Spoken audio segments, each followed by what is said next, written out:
Hello everyone, मैं राहुल। आज हम इस वीडियो के अंदर देखेंगे कि प्राइस एक्शन थ्योरी क्या होती है, कैसे इसको इम्प्लीमेंट करते हैं और कौन-कौन से की फैक्टर्स है प्राइस एक्शन थ्योरी को देखने के लिए। तो चलिए शुरू करते हैं।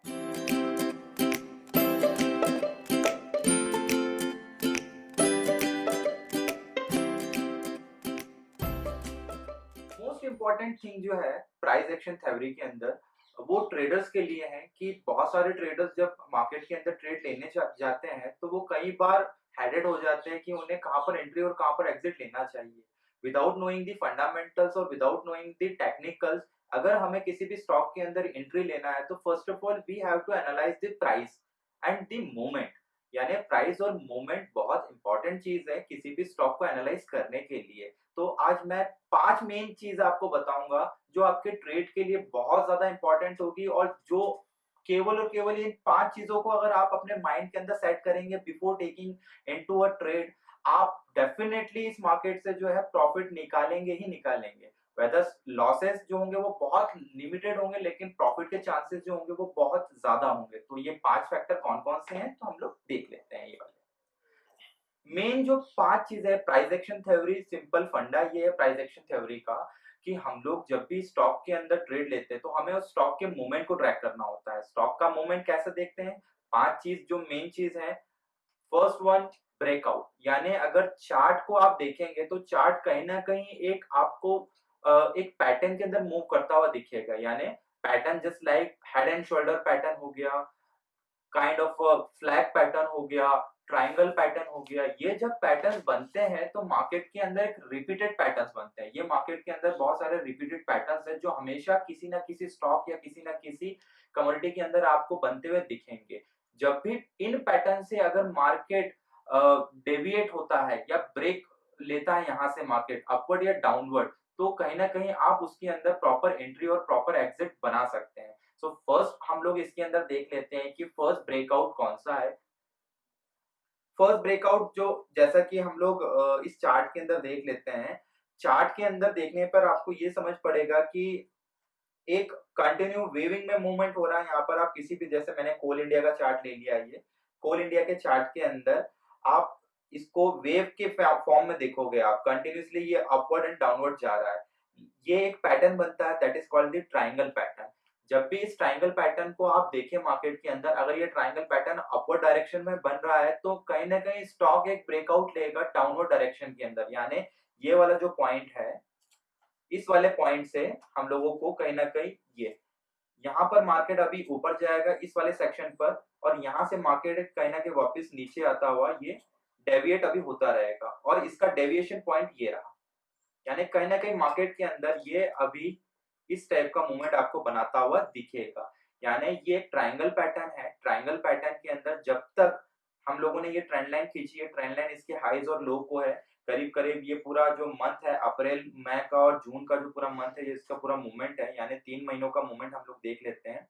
अब इस मूवमेंट के अंदर हम लोगों ने इसका ब्रेकआउट देखा है। ब्रेकआउट यानी समवॉट यहाँ पे कहीं ना कहीं ब्रेकआउट आएगा इसका, मिड ऑफ जुलाई के आसपास इसका ब्रेकआउट आएगा। वेदर ये डाउनवर्ड की तरफ हो सकता है, ये इसका एक ब्रेकआउट लेवल है। यानी अगर आपको लॉन्ग टर्म के लिए आपको इसके अंदर एंट्री बनाना है तो कहीं ना कहीं आपको ये वाला पैटर्न देखना होगा। यानी अभी जैसे इसका मूवमेंट ये रहा, यहाँ पर इसने ब्रेकआउट बनाया, यहाँ पर उसने एक रेजिस्टेंस, यहाँ पे सपोर्ट क्रिएट किया है। एक सपोर्ट क्रिएट करने के बाद यहाँ से ये कंटिन्यूअसली ऊपर की तरफ जा रहा है और ये आपको 1-2 वीक के अंदर ये आपको अपवर्ड डायरेक्शन में ही दिखेगा। यानी कहीं ना कहीं आपको ये 150 के आसपास तक ये स्टॉक दिखेगा कोल इंडिया का, और माइट भी हो सकता है कुछ दिनों के बाद में ये वापस डेविएट होते हुए नीचे आ जाए, क्योंकि इसका जो ब्रेकआउट पॉइंट है, इसका ब्रेकआउट पॉइंट है या तो ये 150 क्रॉस करके ऊपर की तरफ चला जाएगा, या तो फिर ये 140 या 130 का जो ब्रेकआउट लेवल है उसको क्रॉस करते हुए ये नीचे की तरफ आ जाएगा। तो प्राइस एक्शन थ्योरी ये बोलती है कि हम लोगों को मूवमेंट देखना होता है, कहीं ना कहीं इस टाइप के पैटर्न्स होते हैं। ये तो रहा इसके अंदर ट्रायंगल पैटर्न। वैसा ही एक होता है head and shoulder. Head and shoulder के अंदर हमें जो है एक सिंपल सा पैटर्न मिल जाता है, काइंड ऑफ दिस। ये जो पैटर्न आप देख रहे हैं, ये वाला जो पैटर्न है that is the head and shoulder.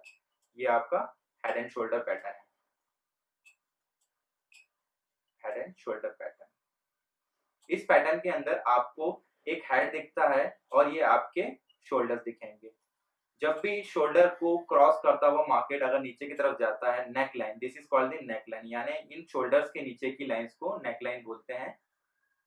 ये जो लाइन दिख रही है आपको, ये वाली जो लाइन है, that is called the neck line. जब भी मार्केट के अंदर इसके प्राइस को ये ब्रेकआउट करेगा, नेक लाइन जब भी अगर आपको टॉप में बनती हुई दिखे, किसी भी स्टॉक के अंदर आपको ये वाला पैटर्न दिखे, तो कहीं ना कहीं आप समझ लीजिए कि इसके अंदर ब्रेकआउट आने वाला है। वेदर अगर ये आपको टॉप ऑफ द चार्ट दिखती है तो कहीं ना कहीं डाउन ट्रेंड आपको ब्रेकआउट मिलेगा, और अगर ये वाला पैटर्न आपको बॉटम के अंदर अपोजिट उल्टा बनता हुआ दिखता है तो कहीं ना कहीं आपको अपवर्ड की तरफ आपको एक डायरेक्शन देखने को मिलेगा। इसी टाइप से फ्लैग पैटर्न होता है। फ्लैग यानी काइंड ऑफ हमारा जो झंडा है उसके टाइप का पैटर्न बनता है। फ्लैग पैटर्न के अंदर आपको एक स्क्वायर रेक्टेंगल के अंदर मूवमेंट दिखेगा और एक फ्लैग बनता है। फ्लैग अगर सीधा बनता है तो कहीं ना कहीं अपोजिट मूवमेंट होगा उसके ऊपर, यानी अपवर्ड की तरफ मूवमेंट हो सकता है, और फ्लैग अगर अपोजिट बनता है, डाउन साइड बनता है, तो कहीं ना कहीं डाउनवर्ड की तरफ एक मूवमेंट आपको देखने को मिलता है। यहाँ पर जैसे हम लोगों ने ये वाला पैटर्न देख लिया है, ट्रायंगल पैटर्न, ये कोल इंडिया के चार्ट में बन रहा है। तो मोस्ट ऑफ दी इसका जो मूवमेंट है आने वाले कुछ दिनों के अंदर इसका मूवमेंट थोड़ा सा नीचे की तरफ रहेगा, और माइट भी हो सकता है ये थोड़ा सा और करेक्शन होते हुए नीचे की तरफ चला जाए। तो फर्स्ट प्रिंसिपल इसके अंदर कहता है कि आपको हमेशा ब्रेकआउट देखना चाहिए। ब्रेकआउट ब्रेकआउट होते हैं पैटर्न्स पर, यानी बहुत सारी कैंडल्स को मिलाकर कुछ बड़े पैटर्न्स बनते हैं जो कि एक लंबे टाइम फ्रेम पर देखे जाते हैं। यानी अगर आपको इन्हें रिकॉग्नाइज करना है तो आपको वीकली या मंथली कैंडल या फिर आपको आवरली कैंडल पर इन ब्रेकआउट्स को देखना होगा। एक रिपीटेड पैटर्न्स होते हैं, रिपीटेड पैटर्न्स को पहचानना बहुत इजी होता है। अगर आप इन पैटर्न्स को पहचानेंगे तो इसके अंदर सिंपल वे में आप एंट्री और एग्जिट ले पाएंगे। ये तो रहा पहला वाला प्रिंसिपल प्राइस एक्शन थ्योरी का, ब्रेकआउट, यानी जब भी आप मार्केट के अंदर एंट्री और एग्जिट लें तो आप ब्रेकआउट देखें कि कहां पर ये ब्रेकआउट हो रहा है। सेकंड सेकंड वाला जो प्रिंसिपल है प्राइस एक्शन थ्योरी के अंदर वो है चार्ट्स, यानी आपको चार्ट और सिंगल कैंडल या मल्टीपल कैंडल्स को पहचानना बहुत जरूरी है। सिंगल चार्ट या मल्टीपल चार्ट्स आप देखेंगे तो उसके अंदर आपको सिंगल कैंडल या फिर मल्टीपल कैंडल्स के मूवमेंट को पहचानते हुए आना चाहिए। अगर आप कैंडल्स को जानते हैं अच्छे तरीके से और कैंडल्स के मूवमेंट को जानते हैं, यानी रेड और ग्रीन कैंडल तो बनता ही है, लेकिन रेड और ग्रीन कैंडल्स के भी कई पैटर्न्स होते हैं, जैसे हैमर, इन्वर्टेड हैमर, एंगल्फिंग हो गया। ये इस टाइप के पैटर्न्स आपको बनते हुए दिखेंगे। शूटिंग स्टार, मॉर्निंग स्टार, ये जो पैटर्न्स बनते हैं, इन पैटर्न से भी आप एंट्री और एग्जिट ले सकते हैं without knowing the fundamental of a company. यानी मोस्टली मैं भी जब ट्रेड लेता हूं तो मैं भी प्राइस एक्शन थ्योरी को ज्यादा इंपॉर्टेंस देता हूं, जो कि बहुत ज्यादा एक सक्सेसफुल ट्रेड लेने के लिए बहुत ज्यादा इजी होता है, क्योंकि इतने सारे स्टॉक्स का फंडामेंटल पढ़ना, क्योंकि हमें ट्रेडिंग करना है, हमें इन्वेस्टमेंट नहीं करना है। इन्वेस्टमेंट के लिए हमें फंडामेंटल देखना होता है, बट जब हम लोग ट्रेड की बात करते हैं तो ट्रेडिंग के लिए हमें देखने होते हैं प्राइसेस और उसके एक्शंस। तो सेकंड पॉइंट हम लोगों ने देखा द चार्ट, यानी फर्स्ट पॉइंट के अंदर आपको मूवमेंट देखना है, ब्रेकआउट्स देखना है, और सेकंड आपको कैंडल्स देखना है, कैंडल का मूवमेंट देखना है, कौन सा कैंडल बन रहा है ये चीज आपको देखना है। थर्ड वन, आपको डिमांड और सप्लाई जोन ढूंढना है। डिमांड और सप्लाई जोन कैसे ढूंढा जाए? डिमांड और सप्लाई जोन ढूंढने के लिए सिंपल, आप चार्ट के अंदर आप जितने भी हाईज बने हुए हैं उन हाईज पर एक ट्रेंड लाइन आप अगर ड्रॉ करेंगे तो आपको एक सपोर्ट लेवल, आपको जो यहाँ पर एक ये जो दिख रहा है that is called the resistance level दिख जाएगा। यानी ये एक मार्केट के अंदर एक ऐसा रोबस्ट लेवल है जहां पर अगर कोई स्टॉक इसको ब्रेकआउट करेगा तो कहीं ना कहीं ये स्टॉक अपवर्ड मूवमेंट करेगा, और ये वाला जो लेवल बना that is the support level. यानी इस लाइन को अगर ब्रेकआउट करेगा तो यहाँ से मार्केट जो है डाउनवर्ड की तरफ ब्रेकआउट हो जाएगा। यानी सिंपल सी बात है, अगर रेजिस्टेंस सपोर्ट लेवल आपने फाइंड आउट कर लिए तो कहीं ना कहीं आपको जो है यहाँ पर डिमांड और सप्लाई जोन मिल जाएंगे, क्योंकि रेजिस्टेंस लेवल होता है सप्लाई जोन और सपोर्ट लेवल होता है डिमांड जोन। रेजिस्टेंस लेवल से बेचें और सपोर्ट लेवल से खरीदें। थर्ड पॉइंट हम लोगों ने देख लिया demand and supply. Fourth point आ जाता है ट्रेंड लाइंस। ट्रेंड क्या है? ट्रेंड अपवर्ड, साइडवे ट्रेंड और डाउनवर्ड ट्रेंड, यानी मार्केट के अंदर कोई भी स्टॉक अपवर्ड मूवमेंट कर रहा है या फिर साइडवे मूवमेंट कर रहा है या फिर डाउनवर्ड मूवमेंट कर रहा है, तो वो आपको एक ट्रेंड बता देगा और उस ट्रेंड के अकॉर्डिंग आप जो है मार्केट के अंदर ट्रेड ले पाएंगे। जैसे अभी इस स्टॉक के अंदर हम लोग देखें तो इसका जो मूवमेंट है वो कैसा है? वो मूवमेंट है अपवर्ड मूवमेंट दिख रहा है, यानी अगर आप यहाँ पर बाय करते हैं, दिस इज द पॉइंट 134 के आसपास अगर आप बाय करते हैं तो ये स्टॉक कहीं ना कहीं आपको जो है 145 के आसपास तक आपको दिख जाएगा। हाँ, उसके बाद में करेक्शन आते हुए वापस नीचे भी आएगा। अभी जो ट्रेंड बन रहा है इसका ऊपर की तरफ बन रहा है। ये ट्रेंड लाइंस मैंने 1 घंटे के टाइम फ्रेम पर मैंने बनाई है, जिससे ये पता पड़ता है मार्केट के अंदर इसका जो मूवमेंट है वो टोटली अपवर्ड मूवमेंट है। तो फोर्थ नंबर का पॉइंट क्लियर हुआ। फोर्थ नंबर के पॉइंट के अंदर आपको ट्रेंड जाना जरूरी है। अगर आपने ट्रेंड को रिकॉग्नाइज कर लिया तो आप जो है अच्छे से ट्रेड ले पाएंगे और मार्केट के अंदर एंट्री और एग्जिट प्रॉपर्ली कर पाएंगे।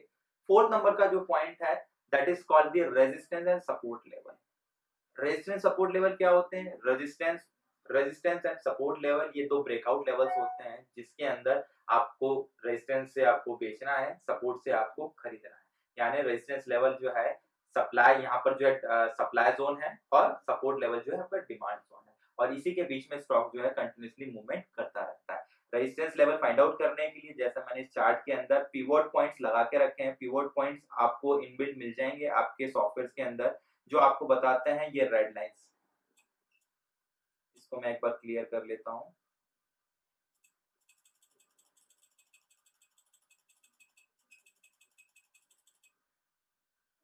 ये देखिए, आपको बहुत सारी लाइंस दिख रही होगी इसके अंदर। ये वाली जो लाइंस है this is called the resistance level, resistance 1, resistance 2 and resistance 3। Resistance 3 ये तीनों रेजिस्टेंस है, यानी this is the supply zone.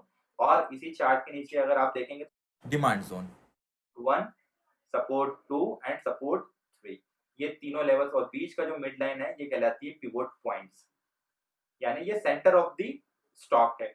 इसके ऊपर या नीचे आप बाइंग और सेलिंग आप बना सकते हैं। अभी जैसे देख रहे हैं हम लोग, ये जो स्टॉक है कोल इंडिया का स्टॉक है, अपने कहीं ना कहीं सपोर्ट, सेकंड सपोर्ट से वापस ये अपवर्ड की तरफ इसने जो है एक थ्रो आउट किया है यहाँ पर, यानी ये इसका सपोर्ट बन चुका है। अभी टेम्पररी सपोर्ट इसका 132 के आसपास बन चुका है।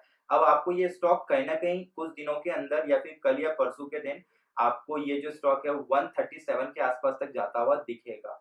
कहीं ना कहीं ये पुल बैक कर रहा है यहाँ से यहाँ तक, क्योंकि इसने अपने सपोर्ट को ब्रेकआउट नहीं किया, और ब्रेकआउट हो भी जाता है तो एक फॉल्स ब्रेकआउट वो दिखता है, लेकिन अभी कहीं ना कहीं यहाँ से वो अपवर्ड की तरफ मूवमेंट कर रहा है। तो ये स्टॉक आपको अब ऊपर की तरफ दिखेगा।